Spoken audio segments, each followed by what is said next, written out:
4 personnes ici. Commandant de bord, copie, mécanicien, radio. Côté, un radio là qui était dans le sens contraire de la marche. Voilà. Et puis, parfois un navigateur ici. Ah oui. Parce qu'il faut voir que, il faut imaginer que vous avez une cloison qui sépare la cabine passager de la partie, je dirais, technique. Et le mécanicien. Parce que, en fait, les pilotes pilotaient. Bon, c'est normal. Mais c'était à peu près tout ce qu'ils faisaient. C'est-à-dire que tout ce qui était communication, donc c'était le radio qui s'en occupait. Tout ce qui était navigation, il y avait le navigateur qui donnait donc les caps à suivre aux pilotes. Et puis tout le reste, c'est le mécanicien. Donc le mécanicien qui s'occupait donc bien sûr des moteurs. Et les moteurs à hélice comme ça, à piston, c'est quand même beaucoup plus compliqué que les réacteurs. Vulnérable, ouais. Oui, aussi.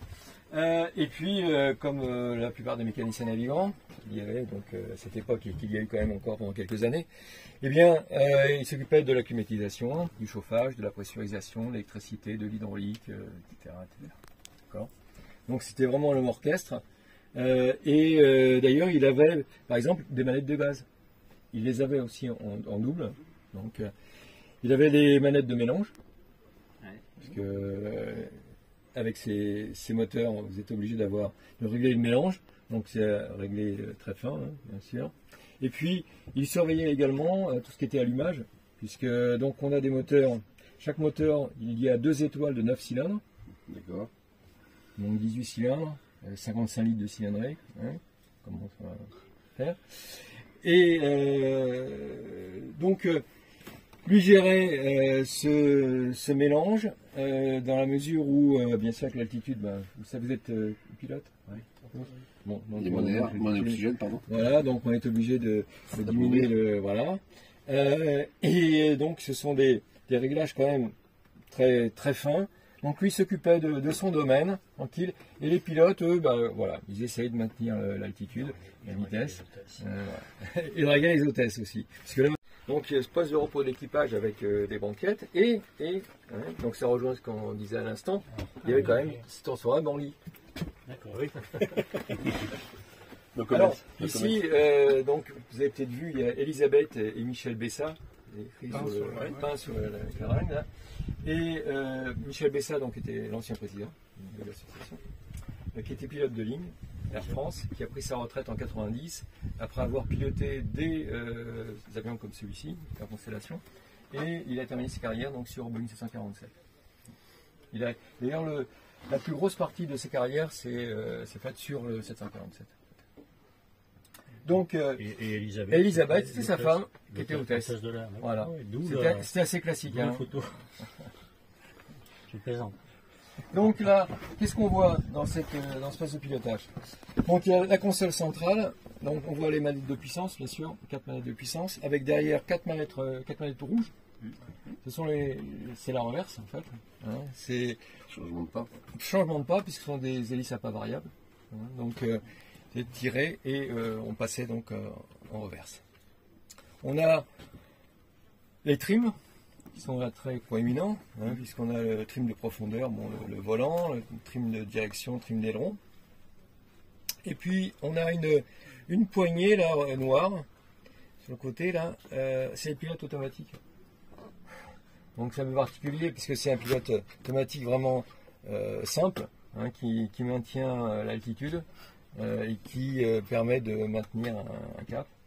Mais c'est à peu près tout ce qu'il faisait. Sur quel principe il maintient l'altitude, je veux dire? Sur des commandes de câbles ou... Oui, bien sûr. C'est des commandes mécaniques. Oui, c'est tout est mécanique ici. Alors, tout est mécanique. Et il y a quand même une assistance hydraulique, un petit peu, parce que c'est un avion quand même lourd. Vous avez la taille des gouvernes. S'il faut les manœuvrer manuellement, c'est un peu compliqué. Donc, il y a une assistance hydraulique dessus. Mais c'est sorti des volets. Une grosse manette. Donc là, je crois qu'il y a 4 positions. On a donc une position pour le décollage, une position d'approche, il y a une position encore intermédiaire et une position d'atterrissage. Voilà. Donc on verra les volets passentateurs.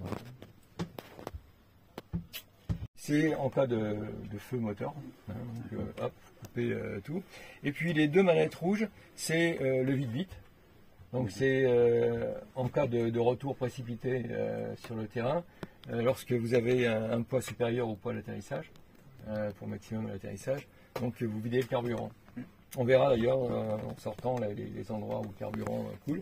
Donc il est possible de vider ces réservoirs. Mais il y avait au-dessus des océans et au-dessus des déserts, eh bien, on utilisait, je vais reculer un petit peu, et je vais vous montrer bien sûr l'instrument qui était utilisé à l'époque. Un sextant, voilà, un beau sextant. Voilà. Et qu'est-ce qu'on faisait? Eh bien, le navigateur mettait bien sûr son sextant, voilà, et 4 vis bien fixées, voilà. Donc c'est un petit peu haut, le navigateur avait un petit tabouret. Hein. GTN 750, ancienne version. Vous n'employez pas les bonnes personnes, moi je pense que c'est un avion pressurisé. Oui, alors c'est l'un des premiers avions pressurisés. Ouais. Alors, il volait aux alentours de 6000 mètres. Hein. L'indice, la nuit, les feux de Saint-Elme, et puis l'ADF, l'aiguille qui battait dans tous les sens. Donc là il se dit, ah, peut-être qu'on n'est pas loin d'un orage. Mais à part ça, donc pas de radar. Et un truc assez amusant d'ailleurs aussi, les feux anti-collision que l'on connaît au-dessus, en dessous.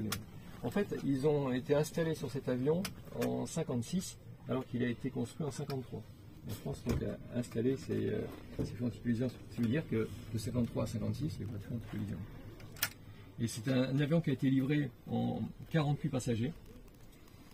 Et il a terminé ses carrières avec 90. À peu près, hein. Ça fait une belle amélioration. C'est pas rien, c'était déçu. Hein. Pas trompé. Hein. Regardez-moi.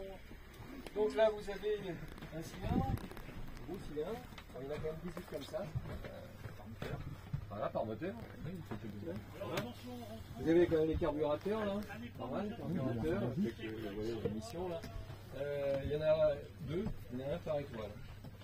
Et puis vous avez ici un système, c'est une œuvre d'art. C'est un turbo compound, ça s'appelle. C'est en fait on récupère les gaz d'échappement, on fait tourner une turbine et on fait tourner un axe qui est lié mécaniquement à l'arrière. Donc c'est pas un turbocompresseur. C'est une transmission de puissance mécanique. Hein. Donc ça rajoute quand même de pression d'huile.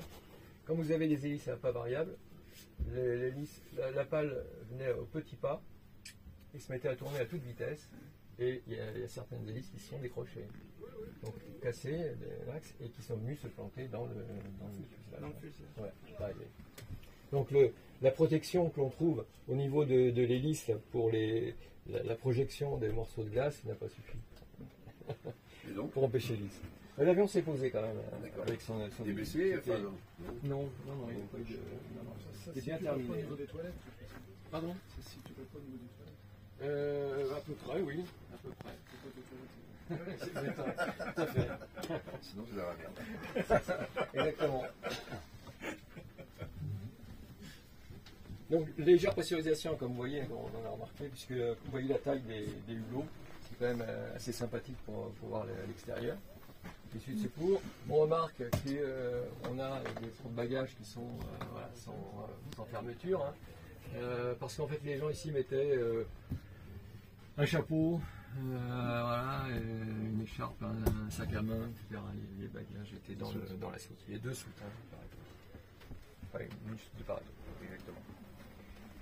Donc là, quelques accessoires, quelques éléments. Et puis là, c'est quand même intéressant, c'est la partie sauvetage, survie. Et ce qui était quand même assez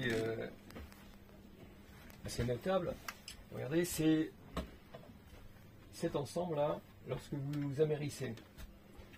Et donc ça se trouve dans les radeaux.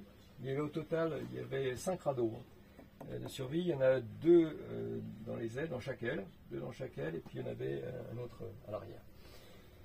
Donc c'est un poste de radio HF qui demande donc une antenne assez longue. Et les ingénieurs ont trouvé la réponse, un cerf-volant. Donc le cerf-volant faisait monter l'antenne et vous aviez donc la longueur d'antenne qu'il fallait bien pour pouvoir communiquer. Ça n'a pas dû servir souvent. Parce que il y a eu un certain nombre d'accidents avec ces super constellations, mais pas beaucoup d'amérissage. C'était la nourriture lyophilisée. Je ne sais pas ce qu'il y avait dedans. Je crois qu'il y a Une réserve d'eau, peut-être. il y a un truc, c'est pour enseignement pour ouvrir les boîtes. Il y a de l'hydrogène. Signal corps. Ah ouais. Par mission, peu importe, on va censé avoir soit ton déjeuner, ton petit déjeuner, Ah oui. encore un peu de réserve. Pas 24 heures, tu peux commencer À utiliser. à utiliser. Voilà les hublots qui ont été montés. On va remplacer les anciens. C'est l'ancêtre de la Mae West, avec gonflage automatique.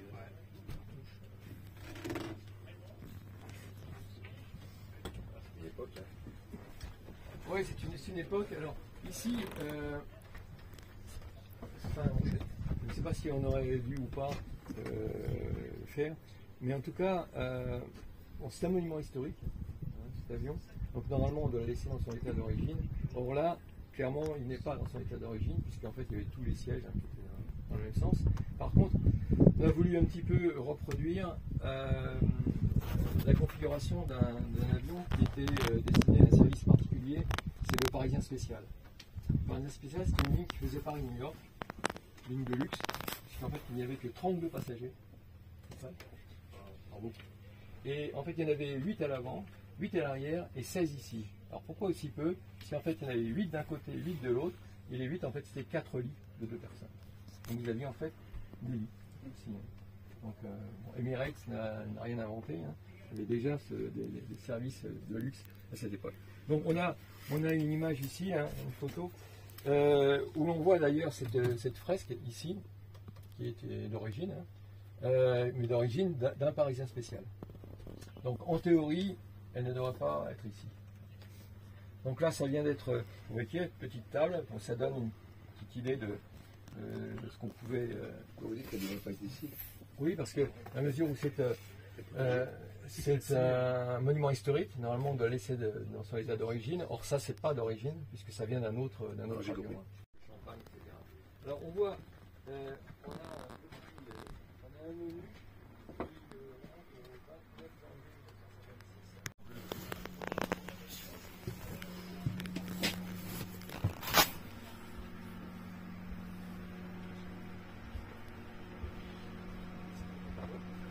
qui C'est dans l'autre sens. Alors, je vais vous la dire. Donc déjà, donc c'est pas où, hein, c'est la totalité. C'est imposé. Donc ça commence par un foie gras frais truffé, suivi d'un saumon froid à la parisienne, poulet en cocotte chez soi, pommes fondantes, endives meunières, salade de laitue, fromage, mignardise, glace mascotte, fruits de saison, accompagné bien sûr des vins de France et du champagne, avec l'apéritif et le digestif. L'avion se posait quand même. Et l'avion se posait quand même. Il y avait quand même il réchauffait les plats, il les mettait en forme pour que ça soit bien présenté, etc.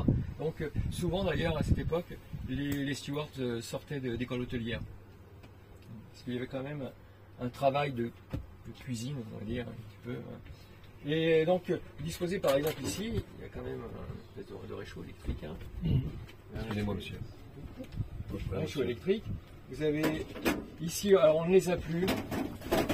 On ne les a plus. Il y avait, vous savez, des boîtes ici métalliques dans lesquelles on fait chauffer le café, le thé, etc. L'eau, en tout cas. Il y avait un petit bac, il y a de l'eau. Et ici, dans la configuration d'Air France, il y avait un four. Alors le four, il a disparu quand il est passé donc, dans différentes compagnies. Donc ils ont remplacé ça par ces placards là. Donc on a quelque chose de relativement plus moderne. Donc ça, il faudrait qu'on remette ça en état. Alors, il y a eu un gros travail qui a été fait au niveau de l'électricité, parce que le président actuel est un ancien EDF, bon, qui connaît bien donc l'électricité, parce que c'est quelqu'un du terrain. Et donc il a remis en état toute l'électricité de l'avion, donc tout, y compris les consignes. sais pas si consigne passager. Voilà, regardez, attachez vos ceintures, défense de fumée, voilà. Donc il a remis, alors il n'a pas réutilisé les circuits d'origine, hein, parce que je ne sais pas dans quel état c'était, on ne peut pas voir partout, donc il a complètement doublé hein, l'électricité et il a tout remis en état. Donc là, tout s'allume, hein, les sorties de secours, consignes. Donc vous avez regardé la taille des ailerons. Donc dessus il y a le volet du compensateur.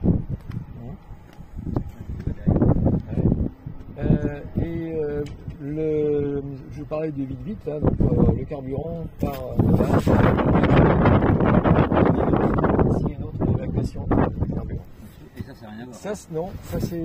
Il y a un brûleur ici, de chaque côté. Regarde la cabine. Et donc vous avez. Alors cet avion est très facilement à reconnaître puisqu'il a trois dérives. Alors pourquoi faire 3 dérives plus grandes?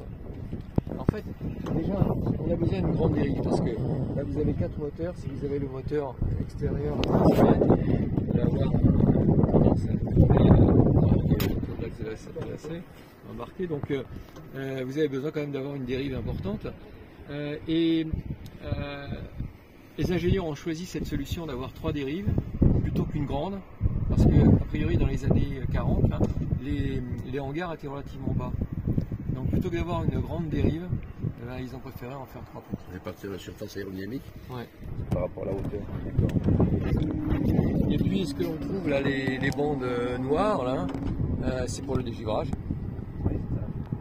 C'est un système pneumatique, hein, voilà, qui se gonfle et inversement. Et ça permet un système de dégivrage, pas d'antigivrage, puisqu'il faut qu'il y ait de la glace dessus pour que ça puisse la faire partir. Puisque maintenant, c'est de l'air chaud prélevé sur les réacteurs hein, qui chauffe les bords d'attaque.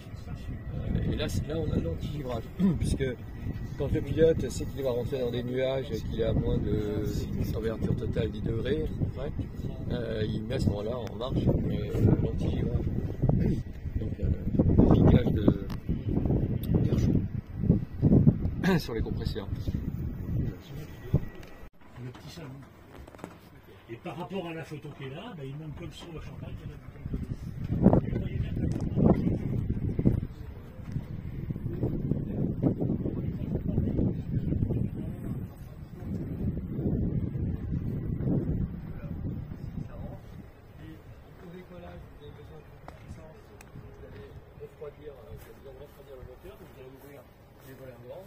C'est le mécanicien qui me disait qu'il avait vraiment une tâche importante, parce que c'est lui qui s'occupait de ces volets. Et quand vous êtes en croisière, vous refermez les volets pour garder la température correcte. Et vous avez le même système avec des volets ici, donc des volets qui s'ouvrent, qui se ferment, parce que ici vous avez l'entrée d'air du radiateur d'huile. Et pour pouvoir réguler aussi la température de l'huile, eh bien vous ouvrez plus ou moins le volet. Puis enfin, la dernière entrée d'air que l'on a, c'est l'entrée d'air qui se trouve là derrière l'étoile d'araignée. C'est l'entrée d'air qui va au carburateur.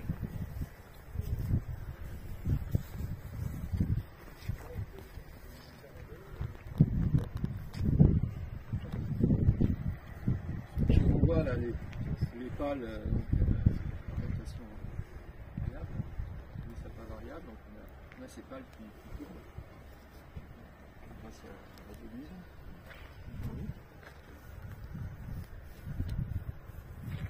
Donc on a ici les antennes. Regardez-moi. Les antennes d'EDF. Et là vous avez un ensemble de 4 supports. Normalement il devrait y avoir un fil qui va sur le support à l'arrière. Et puis la même chose de ce côté-là. En fait, ce sont les antennes de levée de doute pour l'ADF. Puisque l'ADF, si vous n'avez pas ça, vous connaîtrez la direction de la balise, mais vous ne savez pas si c'est à l'avant ou à l'arrière. Ça ne saura pas vous le dire. Donc, avec ce système d'antenne de Bluetooth, voilà, il savait qu'il y avait plus grand flux aérien. Donc cet ensemble là d'antennes et puis ça, ensemble, ça c'est l'ADF, le système ADF. Si vraiment cet appareil est destiné pour le patrimoine français à être déplacé dans un musée, c'est la probabilité que vous avez plus ou moins évoquée, non? C'est-à-dire que vous souhaiteriez. Ben, disons que non, on aimerait avoir un hangar ici. Ah. Parce que en fait, cet avion, c'est particulier parce que cet avion n'appartient pas à l'association. Il appartient à la DGAC, appartient à l'État. Il est sur un terrain, c'est le terrain de Vinci, le gestionnaire de Nantes, de l'aéroport. Et l'amicale entretient cet avion. Donc on pourrait dire que d'un jour à l'autre, la DGAC pourrait dire bah, cet avion, on va l'emmener à Angers par exemple, parce qu'il y a déjà un musée. Donc là, l'association va falloir le démonter. Ça représente un coût, quoi. Mais bon, a priori, il ne pourra pas être détruit.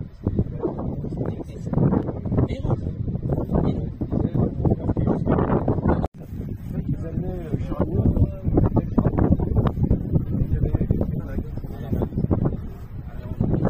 D'accord, là c'était le chargement des valises par là. Ah ouais, c'était vraiment...